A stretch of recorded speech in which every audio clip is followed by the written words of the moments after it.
Yeah, nobody gets out. You don't get out. You sell your soul to the devil. You owe the devil your soul. That's hard. People like, no, there's always, you just saying that because you like his music. You just saying it because you like his beats. You just saying it because you like his song. If you sell your soul to the devil, you made a deal. You took his riches, give it back. If you don't want the deal, return the goods. You owe him something, so he has to get something, make you do something. There has to be a rite of passage. Oh my gosh. And then he has to use that so that you don't ever renege. Nobody reneges. Nobody gets out. Who got out? Who was world famous, world renowned, and got out? The second week of the P. Diddy trial has officially wrapped up and has been nothing short of explosive. Several major celebrities have been named in connection to the case, from Lil Wayne, Kid Cudi, DJ Khaled, Usher, and believe it or not, President Obama, all raising eyebrows and stirring public interest. But while everyone's focused on the headlines and celebrity names, there are some deeper, more important issues flying under the radar. And in this episode, we're diving into those, the things people aren't talking about, but definitely should be. Welcome back to another episode of Diddy Got a Podcast, and of course I'm your host Diddy, back up in this witch with another video. Listen, I don't even know what this is called. I literally don't know what it's called, and I'm sure somebody's gonna hop in the comment section and let me know. But I do know that I'm about to cook with this in this episode. That's right, I wish I had an apron and a whole ordeal to get the point across, but I'm about to cook, and I hope y'all allow me to cook. I try to be a man of my word, and something I told y'all I was going to do was I was going to try to update you at least weekly, if not bi-weekly, following the P. Diddy trial with everything that was happening. And if you want the uncensored version of this video, including other videos that I cannot drop on YouTube, feel free to join the Patreon. Link will be in the description. But as I thought more about it, I was like, one, I don't want to be too tedious and too redundant on this channel with too many Diddy videos. But something even more important that I noticed is when I was looking across the internet and across social media, and I was seeing how a lot of people have been covering this trial. The hip hop mogul P. Diddy used to be on the top of the world, and all of a sudden he's in this trial and he was doing this and everything's alleged, and they're literally making this dude sound like all of this stuff is accidental. And I've been telling y'all for the longest, P. Diddy, and we've talked about this many times ago, but there are many people who are new to this channel. P. Diddy is a CIA agent or a CIA plant. Everything I'm saying in this video is alleged, but I'm going to make a hell of an argument, and I'm going to make a very convincing argument, in my opinion, after you finish this video. Why is this important? Because once you understand who P. Diddy is, how he got to where he was in the music industry, everything else, you're going to be able to look at this trial completely different. If you have not checked it out yet, I've talked about multiple times on this channel. If you haven't had an opportunity to do so, I highly recommend that you go check out this blog by this woman by the name of Whitney Webb.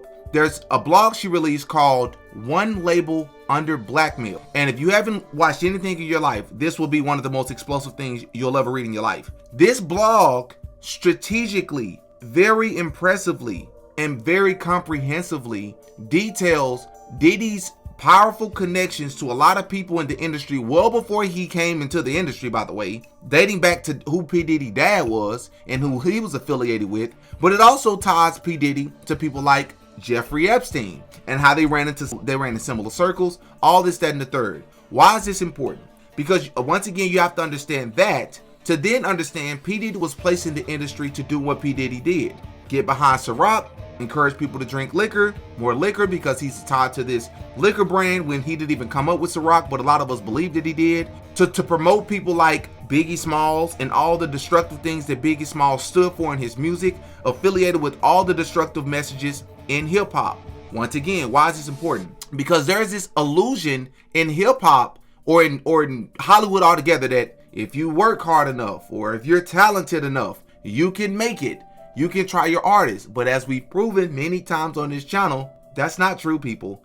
That's just the reality of it. It's not true. Once you do your research and you realize overwhelmingly more than 95, 96, 97% of people in Hollywood, especially the music industry, once you realize that they're either related to somebody in the industry, they're part of a brotherhood or a sisterhood, and by that I mean Freemasonry, which I 100% has proven that have proven that on this channel many times over. They're either Freemasons and or they're related to somebody in the industry, and they were already connected well before they became a part of the industry.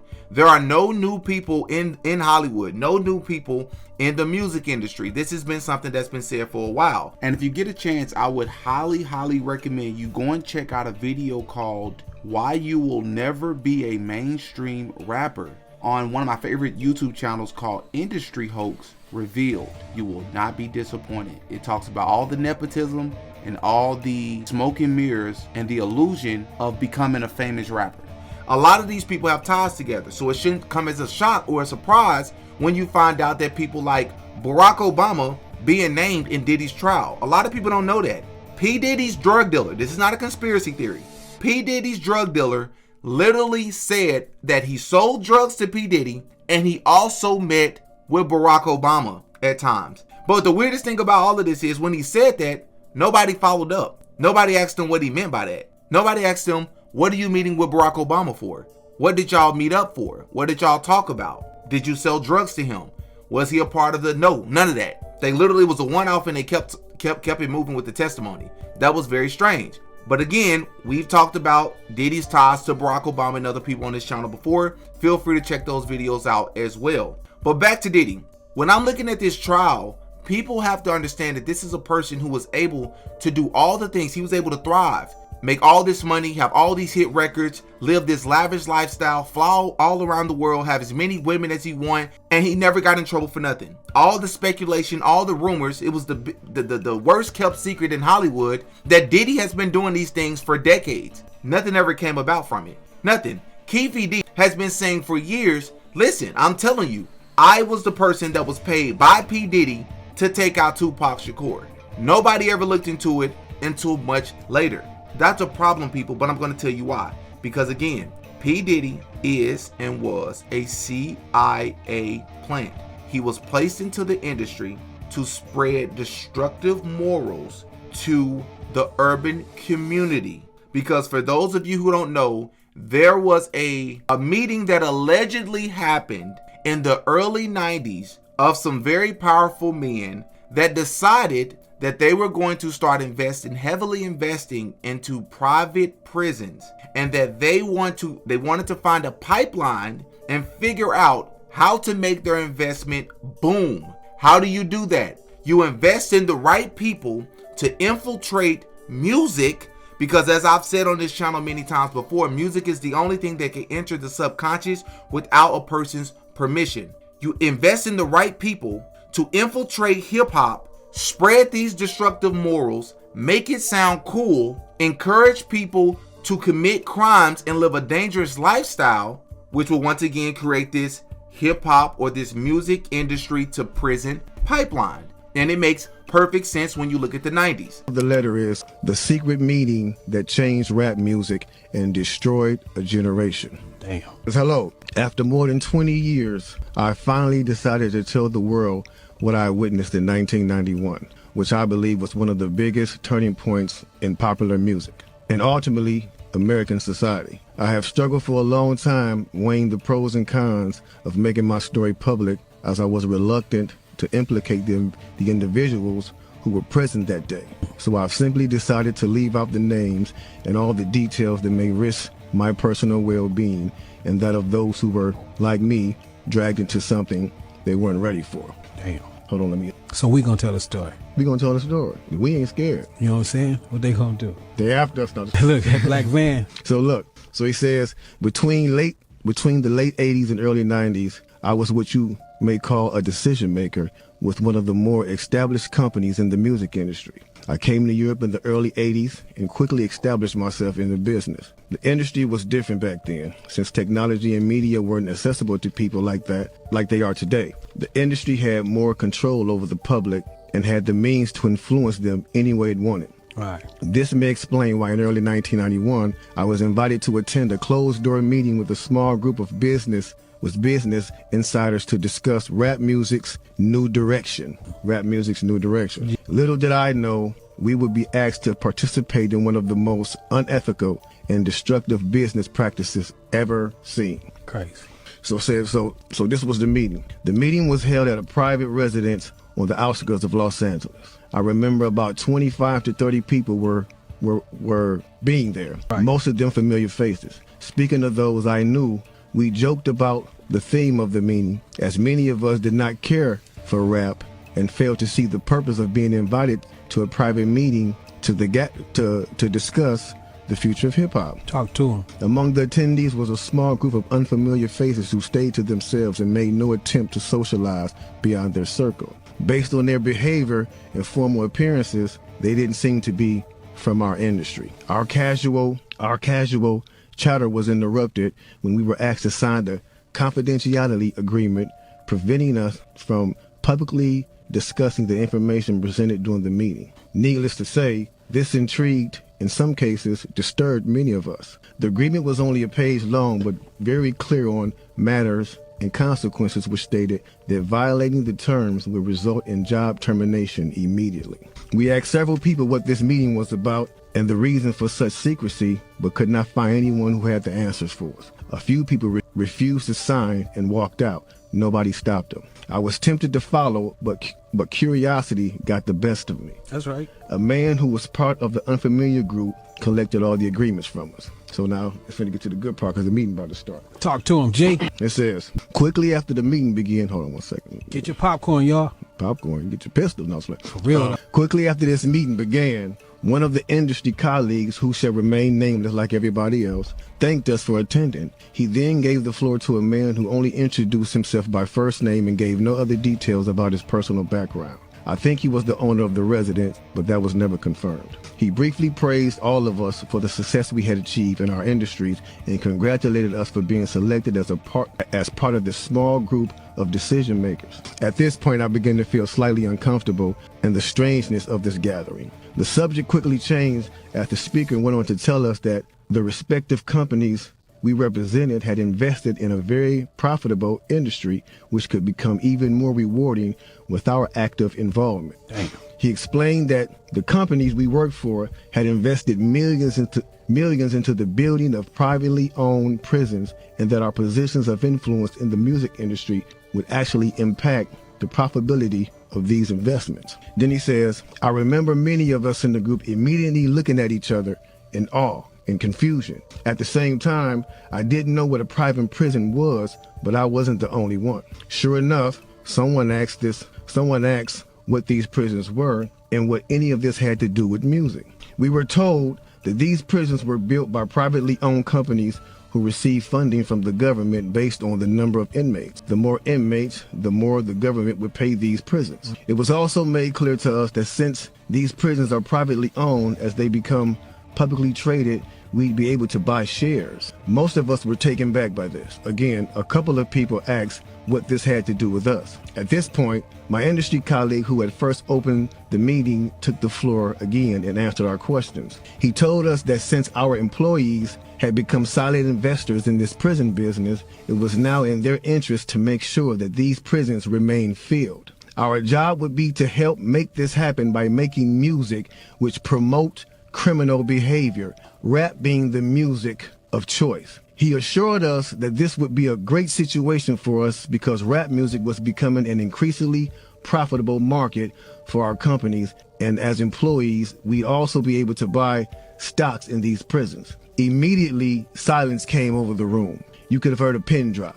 I remember looking around to make sure I wasn't dreaming and saw half of the people with dropped jaws. My daze was interrupted when someone shouted, "Is this a fucking joke?" At this point, things became chaotic. Right. Two of the men who were part of the unfamiliar group grabbed the man who shouted and attempted to remove him from the house. A few of us, myself included, tried to intervene. One of them pulled out a gun, and we all backed off. They separated us from the crowd, and all four of us was escorted outside. My industry colleague, who opened up the meeting earlier, hurried out to meet us and reminded us that we had signed an agreement and would suffer the consequences of speaking out about this publicly, or even those who attended the meeting. I asked him why was he involved with something so corrupt, and he replied, "It's bigger than the music business and nothing we can do." It's bigger than the music business and nothing we'd want to challenge without risking consequences. We all protested as we walked back into the house.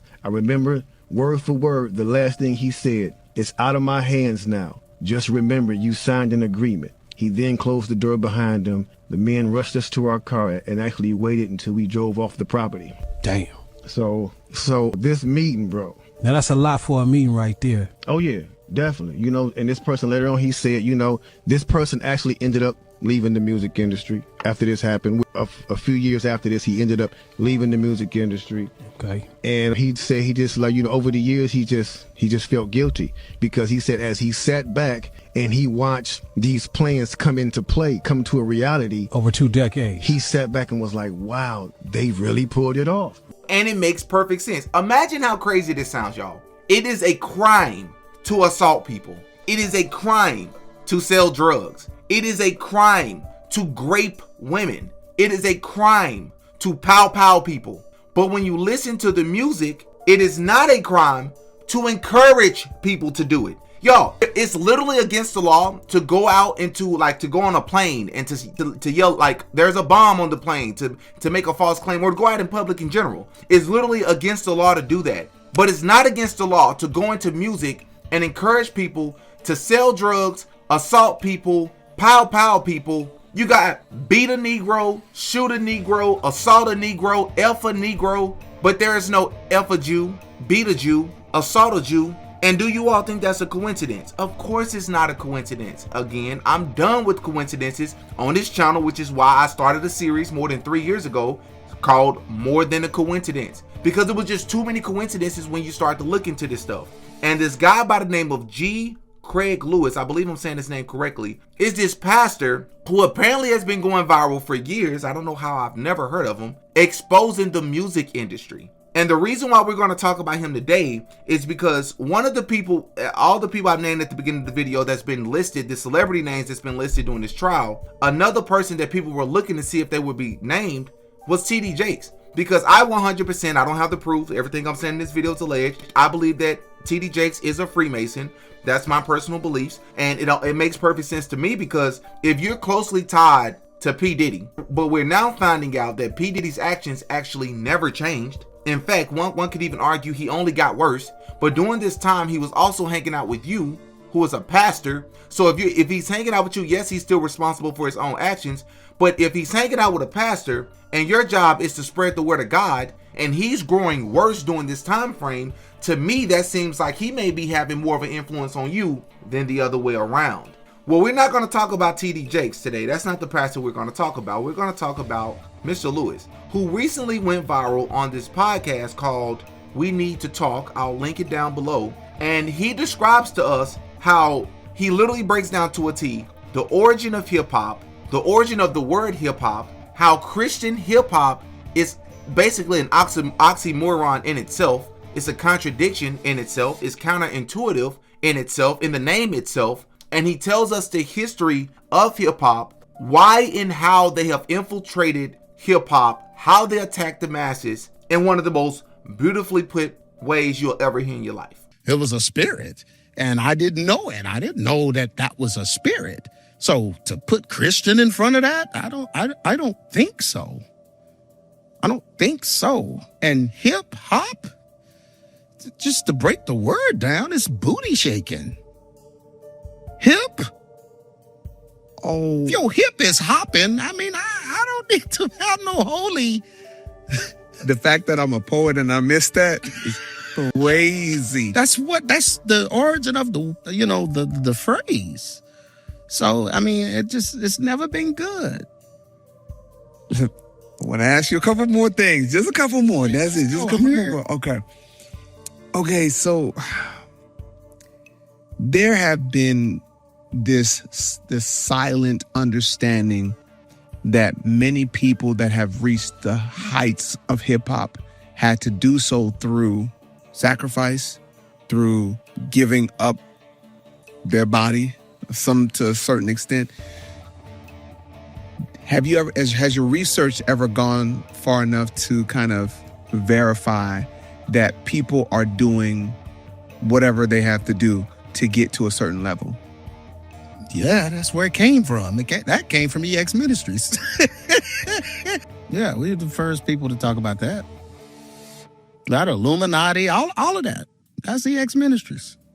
Okay, maybe I missed that part. So Yeah. so you're saying that you believe that? No, Okay. I know. Think of it this way. This will make a lot of sense. How many people can rap? A gazillion. How many people can make beats? Another gazillion. It's just, so what separates them? What puts you in the front of the line? It can't just be talent. No, it can't be talent. No, it has to be something else. And then the devil is like, the reason why Jesus, he was Jesus, so he wasn't going to take the devil's offer. But he didn't want the devil's offer because the devil wanted service unto him. If you take this, bow down to me, I'll give you this, right? So if you get the devil's fame, all earthly fame is from the devil, period. He's the prince and power of the air. He's the God of this world. He wouldn't have offered it to Jesus if he didn't have it to give. He had it to give. Jesus just turned it down. Yeah. All these kingdoms, I'll give you. This was his domain. That's why Jesus had to come. Jesus had to come to invade his domain, to create all of us as invaders. You know what I mean? So this is his domain. So, if you take his riches, you owe him something. So he has to get something, make you do something. There has to be a rite of passage. Oh my gosh. And then he has to use that so that you don't ever renege. Nobody reneges. Nobody gets out. Who got out? Who was world famous, world renowned, and got out? We Name thought, them. we I'll thought wait. Kanye West did. I did a whole video that he was faking. It's on my website. And I knew it. The Lord told me. And man, the devil tried to kill me because I did that interview and talked about that. I tried to warn the church of his intentions. And the devil tried to destroy me behind that. Yeah, but I got the video. We shot it. And the whole interview. I knew what he was going to do. Yeah, I knew he had taken bits and pieces of my video and was using that to make him to look authentic. I talked about that. Yeah, nobody gets out. You don't get out. You sell your soul to the devil, you owe the devil your soul. That's hard. People like, no, there's always, you just saying that because you like his music. You just saying it because you like his beats. You just saying it because you like his song. If you sell your soul to the devil, you made a deal. You took his riches, give it back. If you don't want the deal, return the goods. I couldn't have said it any better myself. I could not have said it any better myself. And one of my favorite parts of the interview, again, I'll link it below. It's more than 2 hours long. One of my favorite parts of the interview was when he was talking about how people will go to bat to defend these celebrities like Kanye West and say, no, Kanye West was really about Jesus. When this man, give credit where it's due, predicted years ago, Kanye West is a ploy. This is a ploy. He's faking it. He's faking it to get other fans. He's faking it as a grift. He's not really following Jesus Christ. It's great that he said Jesus Christ's name. And one could even argue that maybe he wasn't faking it because he actually said Jesus Christ's name, and he didn't do what a lot of celebrities do by just saying God, when we know that they are more than likely talking about a different God than who we're talking about when we say God. He actually said Jesus Christ. And for that, I respect him for it. But from the jump, I was always like, I don't think he's really a Christian. These ceremonies or these church sessions that they put together always seemed like it was them worshiping Kanye in a weird way to me, And so I thought this was very important, but even more so, I love the part where he talks about selling your soul and what selling your soul actually means. Because a lot of people don't understand. They think it's some mystical, or they think like, oh, do you really sell your soul? Listen, on this channel, we talked about Aaron the Plumber. Aaron the Plumber thought he was really going to make it and find the love of his life while pursuing this career in media or Hollywood or semi-Hollywood, however you want to look at it, until you realized, bro, it's a lot of ritualistic spiritual evils, demonic stuff that happened behind the scenes. For the people that we see as celebrities to even make it to where they're at, he wanted no parts in it. We even got the video of the lady talking about her boyfriend who literally sold his soul, and how she watched him do it in real time, how he had to go back and forth from LA to ATL to do these rituals. He was taking advice and he was going down the list of all these things he had to do. It's a real process. It's not this mythical, unreal thing that is a fairy tale. No, this is something people really do. And if you would like for me to do a full video talking about how people actually sell their souls in real time and what that actually looks like, hop in the comment section and just comment, how do people sell their souls? And that will be one of my next videos. Guys, we need to get on our knees and we need to pray. Including myself, I'm talking to myself. Guys, we have to follow Jesus Christ. He is the only way, the truth, and the life. No man will get to the Father but by Jesus Christ. And we have to understand that. And if we allow these people to continue to manipulate us or think that this is just a one-off, he's on trial because it's a one-off. No, everything that's happening right now is a circus. It's a distraction. I promise you that. And once you understand that these people have been placed in position to be able to fool the masses, you won't look at P. Diddy as either innocent or guilty, because he's already guilty. He's guilty of a lot of these things. Whether he's found guilty in the court of law doesn't change that. Look at the man's life. What does his lifestyle tell you? Hop in the comment section. Let me know what you think about this video. Let me know what you think about the trial so far. As always, I'm Demetrius. I go by Diddy. That's all for this one, man. Until next time. Peace.